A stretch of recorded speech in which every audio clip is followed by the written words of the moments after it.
it's me again. I hope you're all well. Welcome back to my channel. Many of you guys know I'm trying to pursue a career in investment banking in the future, and loads of you have sent me DMs and comments asking for advice and just videos in general about what are you doing to pursue this career. And I'm currently, I'm going to start some spring internships for some investment banks. Some of you may know what spring weeks are, but if you don't worry, because in this video I'll be explaining to you everything you need to know about spring weeks, what they are, how to do them, etc.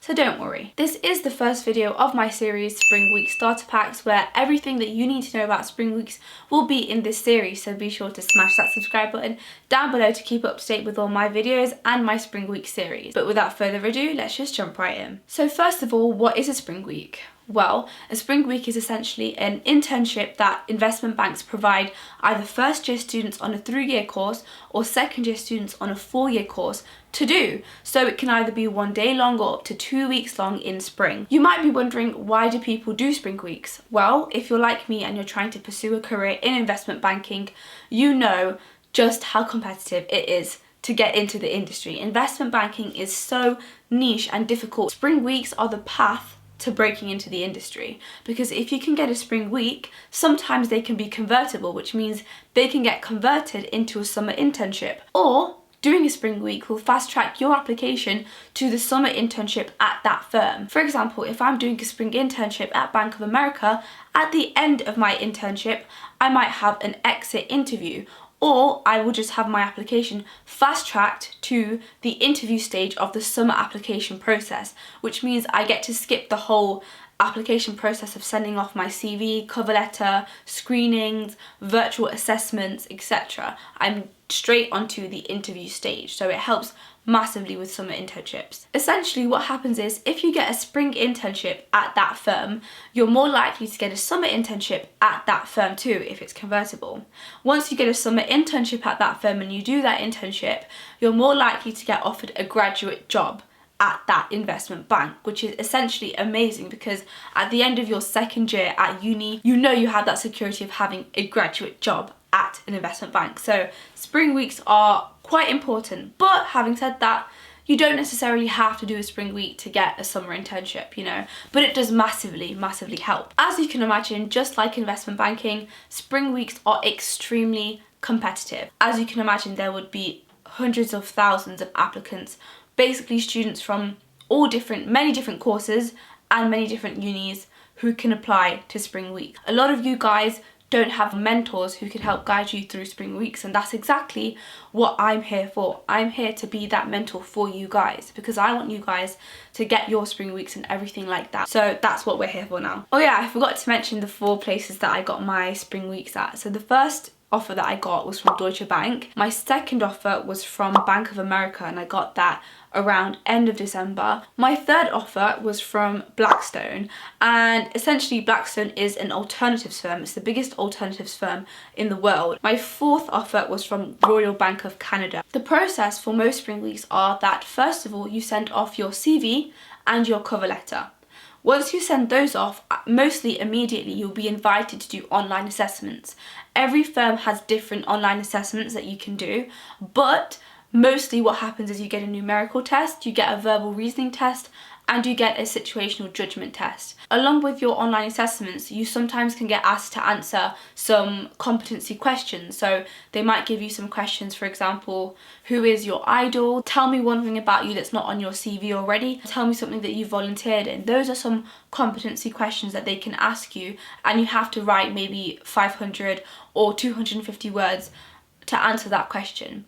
Once you pass this stage of the application process, you'll usually be either invited for a video interview where you are essentially talking to yourself on camera, the way that I am right now. Once you pass the video interview stage, you'll usually be invited to telephone interviews. Once you pass the interview stage, you'll usually either get a phone call from your recruiter saying that you've got the offer, or you'll get an email saying that you've got the offer, depending on the firm. But if you don't get the offer, then you'll get an email rejecting you. I know this application process can sound really intense. It is a very difficult application process, hence why it's so hard to get a spring week as well. And I just want you guys to know that yes, I got 4 spring week offers, but I also got around 20 plus rejections. I got a lot of rejections because I applied to a lot of places. But the key with spring weeks is it's a numbers game. The more you apply to, the more likely you'll be able to get one because you have more experience with the process. The more applications you do, the better you are at answering questions, the more practice you get.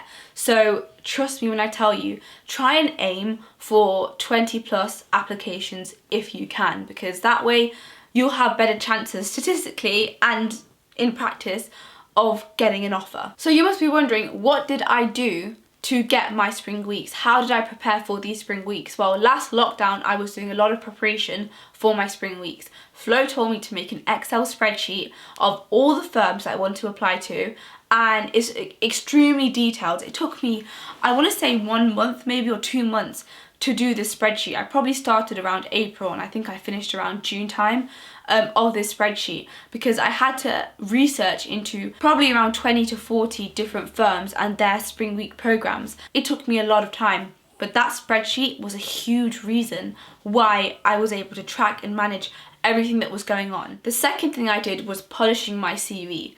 My CV took a lot of time. I would say about a week it took me of ongoing amendments, and you have to be so meticulous with your CV.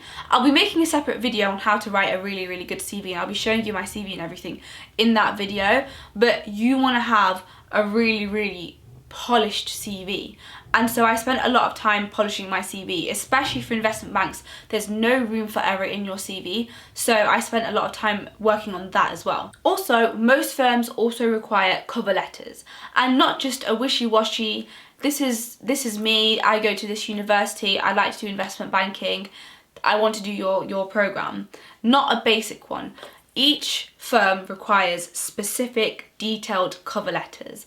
My first cover letter, I would say, took me about 2 hours to write. But once I had that first one, I knew that I could change each firm's cover letter according to that one. I just had to tweak a couple of things. The third thing I did was making my LinkedIn really strong. I spent a lot of time also adding all of my experiences, my qualifications, my descriptions, details, everything to my LinkedIn, because that is a professional networking site, a professional social media where loads of recruiters, loads of firms, investment bankers, they are all on LinkedIn. It's such a professional site, and that's where you can show yourself off. So you want to make sure that your LinkedIn is really strong. Also, some applications ask for your LinkedIn as well. You can put that in your CV sometimes, and sometimes they'll say copy and paste your LinkedIn account here. So they will see your LinkedIn, they will have a look at you, and they often will do background checks as well. Spend time on a good quality LinkedIn. In London, where all the firms come to this place in London, and you can network and ask questions to recruiters, and that way it's supposed to help you stand out as a candidate, so recruiters remember who you are. When you apply, they'll remember, I remember this person, I like them. So that's another really good event that they host. Another really important point is apply early, okay? Because most investment banks and most Spring Week applications are on a rolling basis. And what that essentially means is if a firm only has, let's say, 30 spaces for their internship program, and they get 30 applicants who are really strong in the first week that they open, they might give those 30 offers out in that first week because they were so strong. So even if you're a good applicant and you apply on the last day of the deadline, they simply can't give you that offer because they already gave out all their offers earlier on. That's what I mean by a rolling basis. So it's better to apply early, but not too early where you're not prepared. So don't think that you have to apply on day one, but the earlier you apply, the better it is, because first of all, it shows you are keen, you are prepared, and it's better than applying last minute because it's just not a good look for you, okay? I have some friends who are incredibly intelligent, who really knew a lot about this whole Spring Week process, and simply because they applied really close or on the deadline, they didn't get the offers, whereas if they did apply earlier, they simply really could have got those offers. So in a nutshell, this is my overview of the Spring Week application process, what essentially it is, and my top tips for when you apply. Don't worry, there will be a series, so let me know in the comments down below what you want to see in this series, what specifically you want to know, and I will make a video about that. So just let me know in the comments down below. I really hope you enjoyed this video, guys. If you did, be sure to leave a huge thumbs up and smash that comment button down below to see me in your inbox regularly. Anyways, guys, that is it for today's video. I will see you soon. Bye.